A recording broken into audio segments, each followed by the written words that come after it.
ici. ôte tes souliers de tes pieds. Oh, de tes souliers de tes pieds. Car le lieu sur lequel Le lieu sur lequel tu te tiens. est une terre sainte. L'appel à quoi?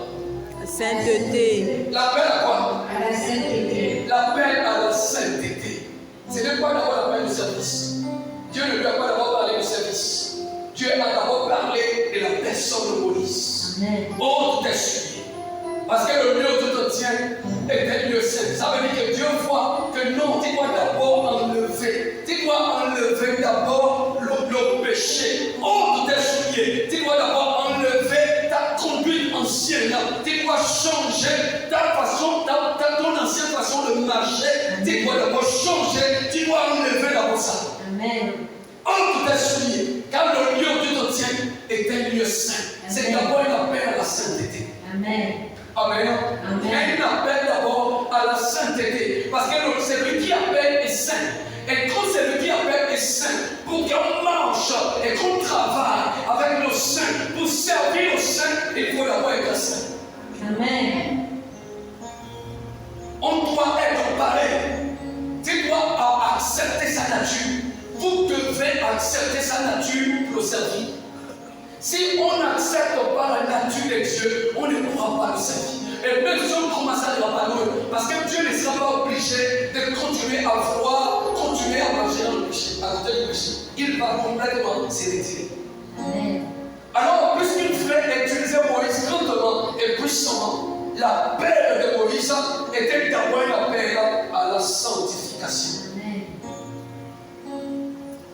Quand Dieu veut t'utiliser pour faire des grandes choses, il va forcément t'exiger la sanctification. C'est pourquoi Jésus a dit, si quelqu'un doit venir après moi, qu'il renonce à lui-même, qu'il se charge de sa croix et qu'il me suive. Amen. Il doit complètement renoncer à sa vie ancienne pour vivre une nouvelle vie. Amen. Voilà celui qui peut me suivre.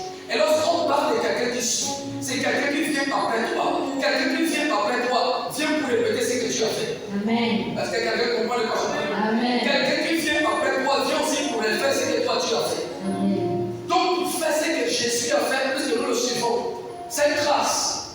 Alors il faut aussi renoncer à soi-même. C'est un appel à la sanctification. Sachant une chose, mes frères, le Dieu qui appelle dans son amour et dans sa miséricorde est aussi un Dieu saint et qui ne peut pas se renier lui-même à cause de son amour pour l'homme. Amen. Est-ce que quelqu'un comprend de quoi je parle? Amen. Le Dieu qui nous a appelés est saint et il ne peut pas se renier lui-même à cause de son amour pour l'homme. Quand il t'appelle à un changement de vie. Et quand l'homme refuse de changer, la miséricorde de Dieu, un jour finira par se transformer par un jugement sévère. Amen. Et pour vous confirmer ça, je suis en train de terminer. Matthieu 22, lisons le verset 11 à 14. Verset 11 à 14. Il est écrit. Prends même à partir du verset, prends le verset 10 à 14. Il est écrit. Ses serviteurs allèrent dans les chemins, rassemblèrent tout ce qu'ils trouvèrent, Rassembler tout ce qu'ils trouvaient, méchants et bons. méchants Et et la bons. salle des convives fut pleine de Il convives. fut plein de personnes qui sont venues. Le roi entra pour voir Le roi entra pour voir ce qui était à table. ce qui était à table. Et il aperçut là un homme Il aperçut là un homme, qui n'avait pas revêtu un habit de noces. un habit de noces. Il lui dit, Et il lui dit, mon ami, mon ami, comment es-tu entré ici comment es-tu entré ici sans avoir un habit de sans noces? avoir un habit de noces? Cet homme eut la bouche fermée. Il eut la bouche fermée. Alors le roi dit au Il serviteur, dit au serviteur, liez-lui les pieds et les mains, et jetez-le dans les ténèbres du dehors, où il y aura des pleurs et des grincements des dents. Car il y a beaucoup d'appelés, mais peu d'élus. Amen. Amen. Lorsque vous étudiez ce texte, est-ce que, en appelant cette vie-là, est-ce qu'il n'y avait pas la manifestation d'amour? Amen. Ce n'était pas une grâce. Oui, c'était une grâce. Mais pourquoi à la fin cette grâce s'est changée à la colère? Analysez vous-même ce qui s'est passé dans l'histoire.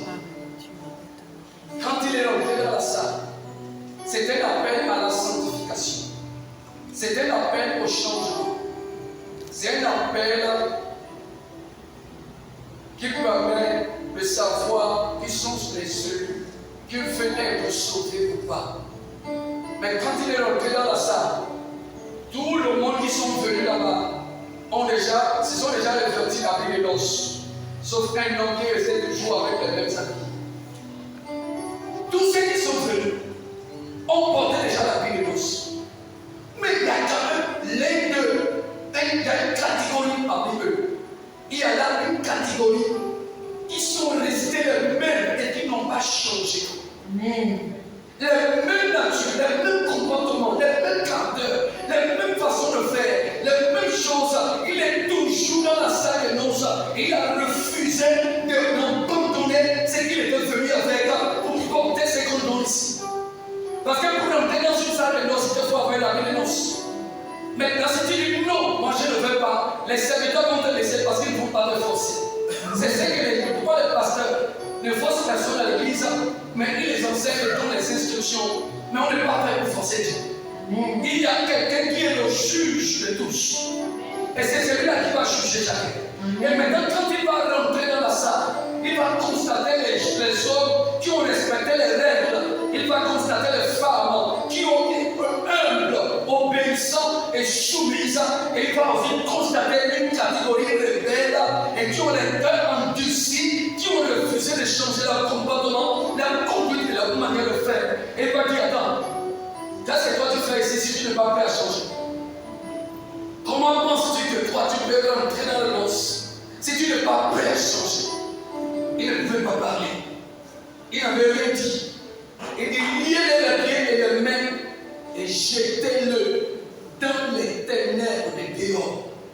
Là où il y aura les pleurs et les graissements des dents.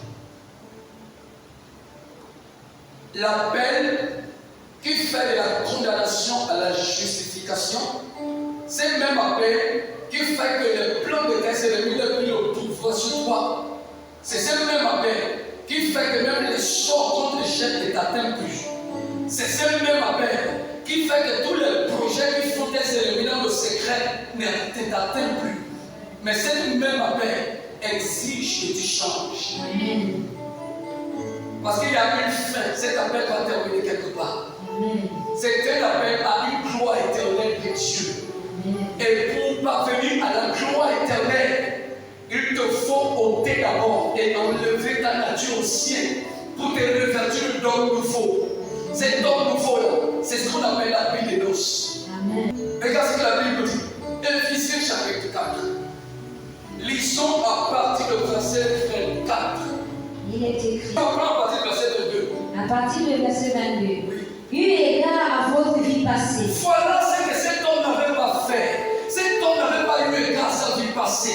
Il avait conservé son ancienne vie, son comportement, sa nature ancienne. Voilà ce qu'il n'avait pas fait. Or, c'était une exigence. Eu égard à votre vie passée. Eu égard à votre vie passée. Du vieil homme qui se corrompt. Qui se corrompt par les convoitises trompeuses. Par les convoitises trompeuses. À être renouvelé dans l'esprit de votre intelligence. À être renouvelé dans l'esprit de votre intelligence. Et à revêtir l'homme nouveau. Et à revêtir la vie de noces. Créé selon Dieu. L'homme nouveau créé selon Dieu. Dans la justice et une sainteté qui produit la vérité. Amen. C'est que cet homme n'avait pas fait. Amen.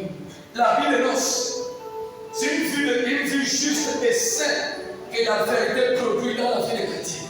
Ça veut dire qu'on te prêche la vérité. Cette vérité-là t'amène à avoir une vie qui est sainte et juste devant Dieu. C'est cette vie-là qu'on appelle la vie de noces. Quand tu n'as pas ça, tu finiras par avoir un problème avec Dieu dans les religions. Tu vas être rejeté par Dieu. Quand tu n'as pas ça, tu vas être rejeté par Dieu. Aujourd'hui, tu vas jouir de son amour. Tu vas jouir aujourd'hui de sa grâce. Tu vas jouir de sa puissance. Mais le jour où tu quitteras ce monde, il te rejettera. Amen. Il rejettera tous ceux qui ont refusé de se revêtir de la vie de noces. Et lorsqu'on parle de la vie de noces, c'est une nature de sainteté et de justice et la vérité produit. C'est pourquoi un homme qui prêche la vérité est un homme qui est en train de vouloir donner la vie de noces à ceux qui sont dans la salle. Amen. La vie est en train de bâtir. L'église est faite pour préparer le peuple de Dieu à la rencontre de Jésus. Amen.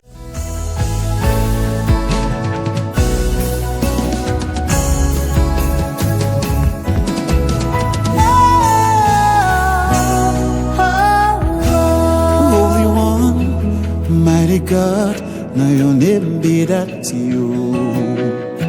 The blind see, the lame walk, now your work will be that to you.